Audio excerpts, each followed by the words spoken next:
Dobrý deň, milí bíci, aj vás vítam pri kolektívnom výklade pre september 2025.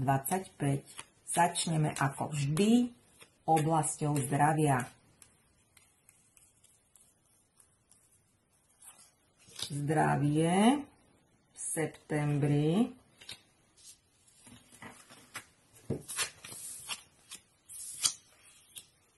Staršie ročníky ženy budú mať trošičku koncom mesiaca a v strede mesiaca už cítim tiež vplyvy, trošičku zdravie oslabené, ale to sa všetko dá do poriadku. Psychika tam bude a trošku aj pohybové ústrojenstvo robiť šarapatu. Začiatok mesiaca v rodinnom zázemí v septembri je pekný, stabilný.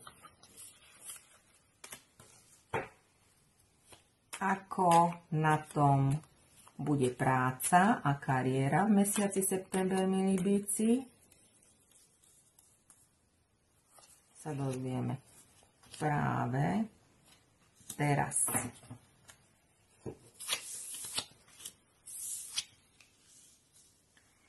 Znova, ten začiatok mesiaca u vás je nejaký blok, ktorý sa opakuje. Aj v pracovnej oblasti budú trošku preverovaní bíci, hlavne komunikácia s nadriadenými, keď sú to ženy, staršie ročníky, bude trošku komplikovanejšia. Koniec mesiaca je už vyjasnenie problémov a znova zdar v práci.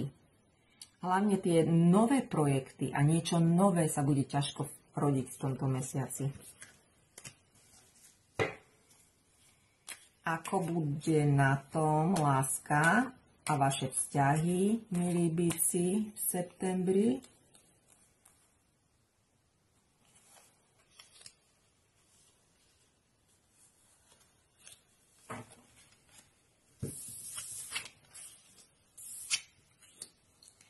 Starší ročníky muži si ako keby nechceli povedať pravdu sami k sebe, úprimne, čo v tej láske a vzťahoch ešte očakávajú. Je tu niečo, čo nebude odkomunikované správne, nejaké menšie nedorozumenie koncom mesiaca vo vzťahoch nám tu vychádza. Ináč je tu stabilný, citový život, žiadne problémy. Čo nám chcú povedať numerologické karty pre vaše znamenie? Ako to vyzerá v septembri? Aký tu máme odkaz?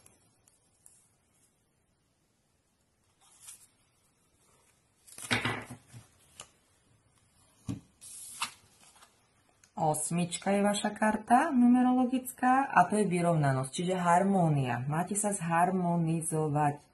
Som vyrovnaná, vyrovnaný a činím to správne rozhodnutie. Čiže máte robiť správne rozhodnutia, zharmonizovať sa vnútorne.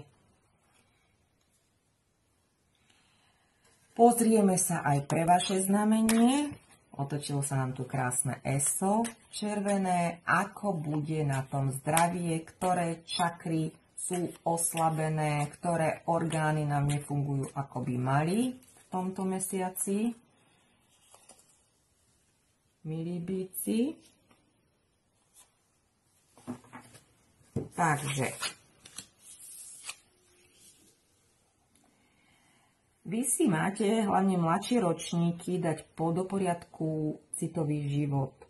Keď nemáte jasno, čo sa týka partnerstiev, slobodný, nezadaný, máte urobiť správne rozhodnutia.